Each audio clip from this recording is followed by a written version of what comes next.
lot of design at that point, but I will say, and I will point out, and what we've referenced here with the big badge behind me, is that this badge, there was an artist and a designer like myself that influenced that badge. It's a beautiful badge. It's got great font, great proportions, and it really was one of the things that inspired us to where we are today. The 1929, this truck here was really the first Chevrolet truck that featured an enclosed cab, right? So where before it was you were out in the elements, now you're inside, right? You're more comfortable. And really what that meant is once there were glass and doors and you could be inside, really that's really the first start of what began interior design. Now you can really focus on creature comforts, a little bit of style, make sure it all works, but now you're inside an environment and it's an opportunity for design. It's amazing to me really from the 1918 to where this one progressed, from a parts bin kind of approach to something that really starts to feel more integrated, and it looks like there was a design language that happened here. One of the things that I also still love about this, when you look back at these trucks, is really the fact that you get a black truck with red wheels. I really love that stuff. I mean, I think it's what makes it really, really special. And every once in a while we try to sneak one in, and there's a little bit of that on that wheel over there. So, the 38, I mean, to me, this is a real special one for me and guys like me in design. You know, as you know, that at this time in the history of GM, the newly formed art and color department from Harley Earl started. Design became very, very important for customers, for cars and trucks. And obviously here, it's no doubt that the design team that worked on it, they really knew their stuff. To me, it was also where cars and trucks started to deviate. Maybe a generation prior, you know, you had the cab of a car and a truck really weren't that dissimilar. It was behind the cab where you saw the differentiation. But you really saw that this really became its own thing. This is truly a truck. And it's arguably design's first influence on trucks. To me, I love the proportions. I love the difference between the colors in the cab and the box and the different colors of the fenders and running boards. My grandfather used to say that all car design really stopped when running boards went away. You know, I like to argue that point, but to his perspective, they really are beautiful. The 1947, I mean, to me, when I think back at great automotive design, period, this truck really inspires me. You know, the 47 truck to me is one of the most iconic designs in the history of automotive design, not just for Chevrolet truck, but to me, cars and trucks in general. You know, it was really such a departure from where the previous truck had been. To me, you know, and at the time it was considered real advanced design, you know, bigger, stronger, sleeker than ever before. You know, the 5-bar horizontal grille, I mean, you still see horizontal Chevy bars, Chevy front ends. And you can start to see where that history began. You can also see that the fenders become a little bit more integrated. You know, the width of the grille, instead of being very vertical, now it went very wide. The lamps are way out on the fenders. So again, you know, the presence of this truck, if you think about lamps inboard, now lamps pushed out to the corners, to me, much more powerful, a bigger presence coming down the road. And I should say before I skipped on, I mean, who wouldn't want one of those trucks in their garage today as a collector? I mean, to me, that truck is a lottery ticket if you have it.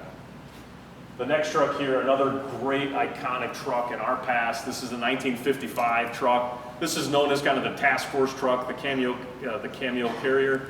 This is the first fleet side truck. So this is the first time that this box was pulled out. It wasn't a step side or a sport side. Actually, the box still had that narrow dimension, but this really integrated from the fender to the door to the box. This is really the first time that design went from the front bumper all the way to the rear bumper. It's beautifully integrated. It's wonderful. I mean, obviously the 50s were such a wonderful time for design.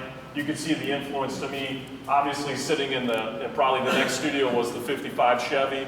I mean, the grills are very, very similar to one another, but again, obviously done in a truck, in a truck way.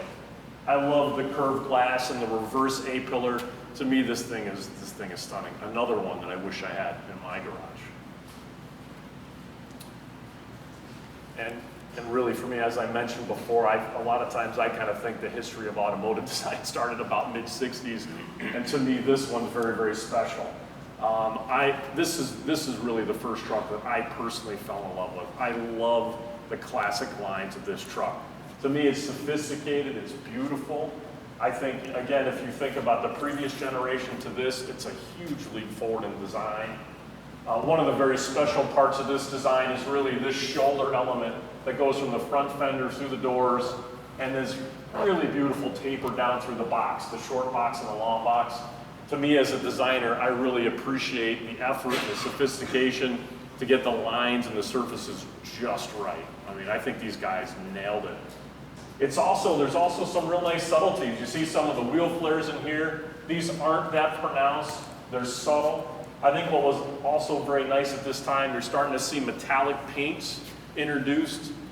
And the metallic paints, what those really do for a car and the surface of a car is it really kind of shows off more surface than really there. You know, the metal flakes will reflect more than just a flat paint.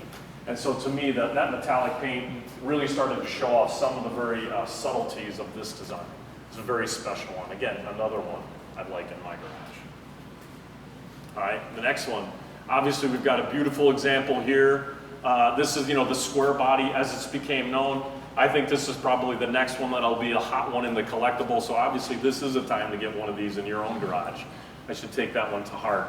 And obviously, a great example here. But this truck in particular, as Shandor mentioned, this is the first crew cab dually, right? And I remember as a young guy, my dad and I, we would love to go up and down the East Coast, go into big block and small block modified races. And at that time, before those things were being pulled around by big semis, they were pulled around by these things. And every single race car at the time was powered by a Chevy motor, small block and big block, and they were towed by one of these. For me, from a design perspective, to me, this, again, a leap from the previous generation. Obviously very powerful. The kind of the square body design really looks powerful to me. The flat front, the very sheer body side. To me, this truck means business. And I love that about it. It's very iconic to me in the 70s. To me, that truck screams 70s to me. I think also the design of it really reflects how purposeful and the capability of these trucks had really increased during this time in its history. So again, a little bit of a form follows function here. As the powertrains increase, as the beds increase, as the capacities increase, to me this one really looks like a war truck. Next truck here, this is one that actually when I was getting ready to graduate high school and go off to college, when this truck came out, I actually begged my dad to sell one of those to get one of these because I thought this was the future. I love this truck, and I still think this is a very special design throughout our history. I love how clean and modern this thing is. I love the simple body sides, nice wheel shapes. This truck to me had flush glass. Actually, a lot of times I'll chase our engineers around and I'll say, hey, let's go back and look at that truck. Look at the offset from the glass to the body side and how thin that is. And it really felt like a monocoque body side. It's very elegant. And I think when you're inside the vehicle, you'll notice that the belt line's very low. The instrument panel in front of you is very low, especially on the passenger side. There's a ton of great visibility. Kind of the clustered pod setup of the interior kind of to me felt like either somewhere between Star Trek and Star Wars inspired. I always thought that instrument panel with the remote radio was very, very new for the time. I thought this was probably one of the most dramatic leaps from the previous generation to this generation of truck, I think was right here in the 88. The next truck, the 99, I mean, what's special about this truck is really this is the first introduction of the Silverado. I think that's a very important part. Before they'd always really been Chevrolet trucks. But now it's a Silverado, something that we take on today. And I think the Silverado's really become a nameplate. You almost kind of forget that that nameplate really started here in the late 90s. This truck, to me, from a design perspective, really is an evolution of the previous truck. The previous truck, it's clean and modern, but it was also very much aerodynamically inspired. At that time, we were really starting to think about how aero would take a part in the design. And the leap between the square body and the last generation, the aero, the CD numbers went significantly down. as vehicles really needed to get more efficient, right? You weren't spending 90 cents per gallon anymore. And that was a very important step. To me, this truck here was an evolution, but you're starting to see a little bit. There's a shoulder that's reintroduced on this truck. It's subtle, but it's there. These wheel flare shapes, to me, these little bit of eyebrows just kind of gave it, it's sleek, it's integrated, but there's just a hint of muscle to it that the previous gen truck did not. For all that it was sleek and modern, it didn't have a lot of muscle. Okay? The next truck, the 2007 Silverado. I mean, this truck to me, again, I love, from a design perspective, I love how clean this body side is. Again, fuselage design, but to me, what's nice about it is how expressive the fenders and the box shapes became. Again, all of a sudden now you've got the bodies sucked in, the wheels are out, so stance is very important. You kind of saw that in cars, the design elements of the day, you know, bodies in, wheels out, great stance. To me, this is a truck that really showed that off. You know, the grille got larger, the lamps are way out on the corners, and to me, this truck, really the last two generations of truck before it, really weren't as tough as they could. To me, this truck really started to become tough again, and that's what I like about this generation of truck. I think that was for us and the design guys, it was really fun to go back through our history and kind of find some of these things. You know, afterwards, I'd love to, you know, share some more thoughts with anybody. If you have any thoughts and questions, I'd love to chat through. There's this great artwork behind everyone here to look at. I hope you take pictures of it.